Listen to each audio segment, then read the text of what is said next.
Hey guys, today I will be talking about race, sexuality, and gender and belonging, specifically how black queer individuals have a very difficult time feeling like they belong in either of the communities they belong to. Due to facing the greatest oppression, misunderstanding, and violence in our society today, I will first be focusing on the experience of black trans women. I have included two quotes about the separate experiences of being black in America and trans in America. Both communities face their own unique challenges and struggles in our society today, making the experience of black trans individuals that much more complex and unique. It is important to note that the epidemic of violence towards trans people transcends race, gender, and socioeconomic class. All transgender identifying individuals face danger and violence every day, but it is also important to recognize the higher rates of violence, homelessness, incarceration, and murder in transgender people of color. Specifically in the United States, black trans women face the greatest threat of violence, with a startling 35-year average life expectancy, around 40 years less than their cisgender counterparts. In 2020, there has been at least 32 murders of trans people in America, the vast majority being black trans women. Why do so many black trans women face violent attacks in America? Some of these cases involve clear anti-trans bias. In others, the victim's trans status may have put them at risk in other ways, such as forcing them into unemployment, poverty, homelessness, and/or survival sex work.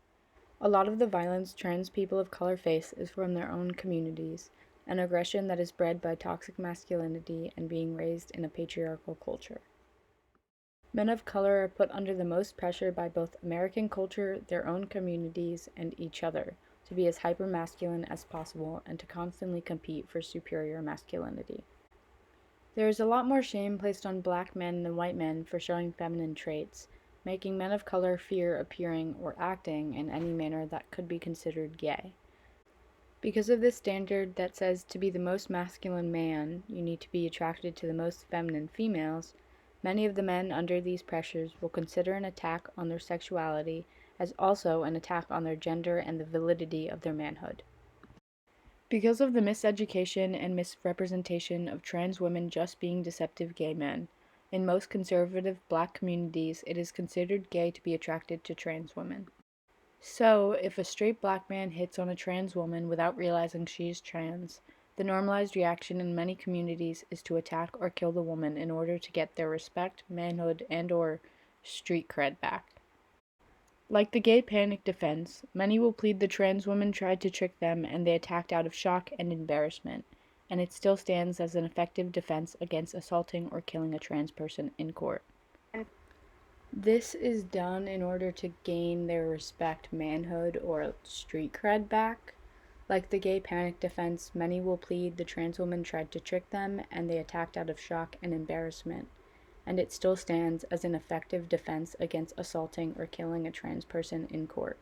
The narrative is too often the same. The trans individual is blamed for the attack because they were lying or fooling the cis person, and that is used to justify any attack on trans people.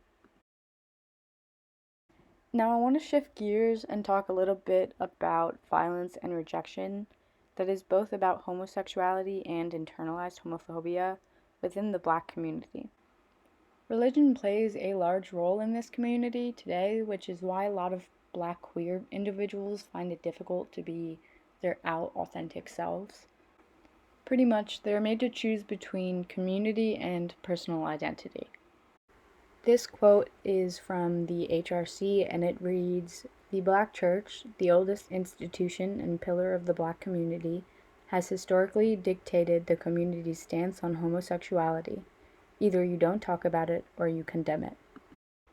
Now we have talked about how cultural elements of race make it hard for queer people of color and black queer people to receive support from or feel that they belong in their racial community. But on the flip side, we must also look at how LGBTQ spaces may provoke white middle class normativity and may fail at properly including and considering the experiences of queer people of color. This is most alarmingly seen in healthcare options for LGBTQ people, with the large majority of queer people of color and trans people of color feeling like they must choose between LGBTQ-friendly healthcare or affordable and accessible healthcare. While LGBTQ specialized healthcare is inaccessible to many without proper health insurance, the affordable doctors who serve predominantly minority and communities of color are often uneducated on LGBTQ health or just flat out transphobic and homophobic. When you add this to the overall invalidation of Black people experiencing pain or sickness seen across our entire healthcare system, it makes sense that most queer people of color do not feel like they can receive quality health care or be respected by doctors. If that isn't already a very intimate matter, young queer people of color are saying that they are facing the most degrading racism from online dating. Today, there are so many dating apps and websites specifically for LGBTQ people, like Grindr, Her, and Hornet. Stonewall did a study on online dating for queer people of color and found that more than 60% reported experiencing racism while on gay and lesbian dating apps. Luckily, there are intersectional dating site options starting to gain popularity. Jacked is a popular news site that has a mission of creating a space for queer people of color to socialize and date. Black queer people are caught between two marginalized groups, making their experience very complex as compared to the standard Black narrative or queer narrative. It is the overlapping of identities that contributes to the varying depths of oppression someone lives under, and Black, queer, and trans folk experience marginalization within their own marginalized minority. Intersectionality is extremely important to LGBTQ issues for this reason. The experiences of all queer and trans individuals need to be seen and recognized if we are all to receive equality and justice.